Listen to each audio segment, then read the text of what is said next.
Hello students, তোমরা যারা গৌরবঙ্গ ইউনিভার্সিটির আন্ডারে সেকেন্ড সেমিস্টারে ছাত্রছাত্রী আছো এবং তোমাদের ভিএসসি 2.1 constitutional law and governments validation course হিসেবে তোমাদের এই পেপারটি আছে। আজকের ক্লাসটা তোমাদের জন্য খুবই গুরুত্বপূর্ণ। আজকের ক্লাসে আলোচনা করব তোমাদের কনস্টিটিউশনাল ল অ্যান্ড গভর্নমেন্টস যে 6টি ইউনিট রয়েছে, এই 6টি ইউনিটে আমি তোমাদের ইম্পর্ট্যান্ট অর্থাৎ পার্ট পার্ট করে তোমাদেরকে আমি এমসিকিউ প্রশ্নগুলো দেখাবো। তো দেখো, প্রথমেই দেখো introduction to constitutional law and governments থেকে যে প্রথম ইউনিটটা, এখান থেকে তোমরা দেখে নাও প্রশ্নগুলো। সংবিধান কাকে বলে?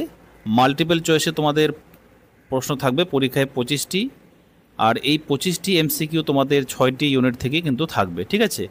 তাহলে প্রত্যেকটা প্রশ্ন তোমাদেরকে কিন্তু ভালো করে পড়তে হবে। তাহলে রাষ্ট্র পরিচালনার মূল আইনকে বলা হয় সংবিধান। কনস্টিটিউশনাল মানে কি? কনস্টিটিউশনাল মানে হচ্ছে সরকারের সীমাবদ্ধতা। তোমাদের এইরকম 4টি করে অপশান দেওয়া থাকবে।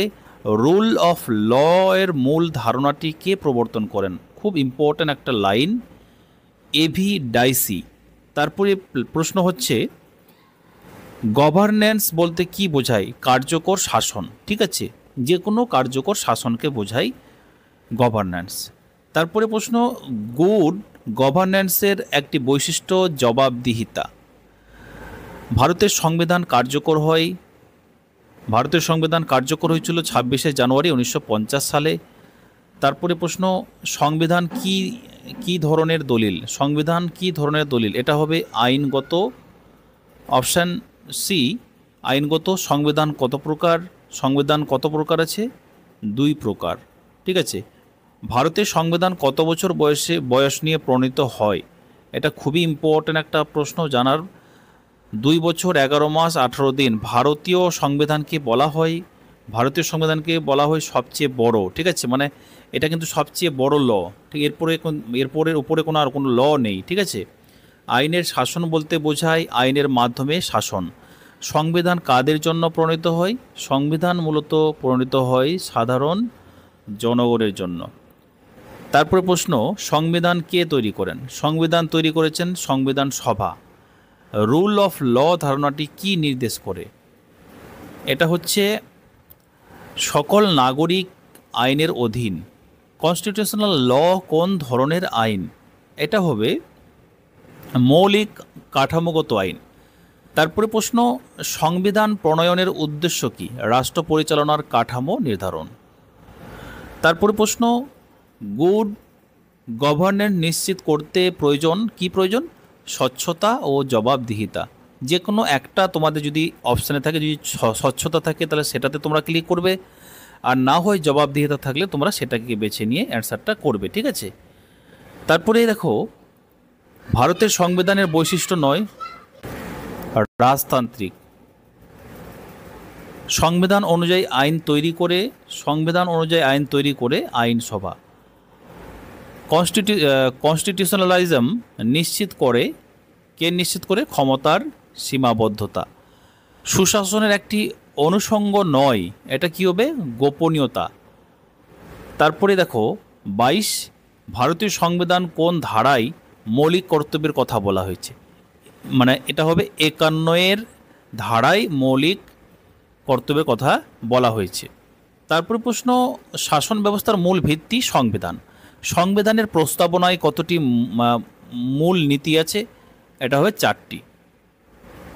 আর একটা বিষয় তোমাদের সঙ্গে শেয়ার করা আছে, সেটা হলো তোমরা যারা এই কনস্টিটিউশনাল লয়ের যে ভিএসসি 2.1 যে স্টাডি মেটেরিয়ালটা আছে, তোমরা চাইলে এই যে নম্বরটা দেখতে পাচ্ছ, এই নম্বরে যোগাযোগ করে তোমরা স্টাডি মেটেরিয়ালটা পারচেস করতে পারো। এরপর দেখো এখানে কি আছে, unit 2 constitutional principles and structures. Separation of powers মতবাদটি কে প্রদান করেন? এটা হবে মন্তেস্কু। দেখো তোমরা এইরকম অপশান পেয়ে যাবে প্রত্যেকটার অ্যান্সার। ভারতীয় সংবিধানের কোন অনুচ্ছেদ আইনের সমতা বলা হয়েছে? এখানে হবে অ্যান্সারটা অনুচ্ছেদ 14, ঠিক আছে? 14 নম্বর অনুচ্ছেদে বলা। সরকার পরিচালনার 3টি শাখা কোনগুলো? 3টি শাখা হচ্ছে কি? আইনসভা, বিচার ব্যবস্থা, নির্বাহী। এই 3টি হচ্ছে শাখা। তারপরে প্রশ্ন, বিচার ব্যবস্থার প্রধান কাজ কি? বিচার ব্যবস্থার প্রধান কাজ কি? আইন ব্যাখ্যা করা। আইনসভা কি কাজ করে? আইনসভা যেটা কাজ করে সেটা হচ্ছে আইন প্রণয়ন করে। তারপরে প্রশ্ন, ভারতের ন্যায় বিচার, সমতা, স্বাধীনতা বা ভ্রাতৃত্বের উল্লেখ কোথায় আছে? এটা মোস্ট ইম্পর্ট্যান্ট একটা প্রশ্ন। সংবিধানের প্রস্তাবনায়। ভারতের সংসদ কী ধরনের ব্যবস্থা? এটা হবে 2 কক্ষ বিশিষ্ট। তারপরে তোমরা নেক্সট 8 নম্বরটা দেখো।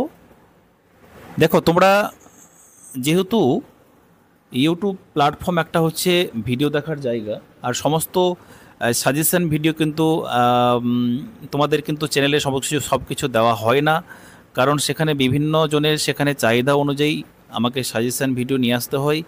তার জন্য তোমাদের যদি একান্তই খুব প্রয়োজন হয় এই স্টাডি মেটেরিয়ালটা নেওয়ার, তাই তোমরা অবশ্যই স্ক্রিনে দেওয়া নম্বরটিতে যোগাযোগ করে তোমরা নিতে পারো। তারপর দেখো এখানে নেক্সট প্রশ্নগুলো তোমরা দেখে নাও, প্রত্যেকটা প্রশ্ন ইম্পর্টেন্ট।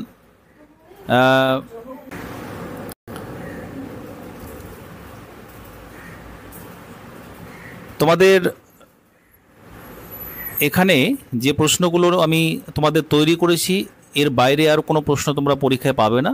অতএব তোমরা এই প্রশ্নগুলো ভালো করে দেখো। এই প্রশ্নগুলোর মধ্য থেকে তোমরা পরীক্ষায় আশা করি কমন পেয়ে যাবে। আর যেখানে এমসিকিউ একটু এদিক ওদিক করে আসতে পারে, ঠিক আছে, কিন্তু তোমরা ভাববে, যেমন ধরো এই প্রশ্নটাই যদি বলি আমি, মৌলিক কর্তব্য সংবিধানের কোন অংশে আছে? তার মানে তোমাদের এইরকম কিছু কিছু অনুচ্ছেদ দেওয়া হবে, মৌলিক কর্তব্য সংবিধানের কত নম্বর অংশতে আছে, এরকম প্রশ্নটা আসতে পারে, তাহলে 42তম সংশোধনীতে। তারপরে যে ইউনিট 3 আছে, এটা কনস্টিটিউশনাল অ্যামেন্ডমেন্টস অ্যান্ড রিফর্মস রম। এখানে তোমরা পড়বে যে সংবিধান সংশোধনের ক্ষমতা কাদের হাতে ন্যস্ত? এটা হবে সংসদের হাতে।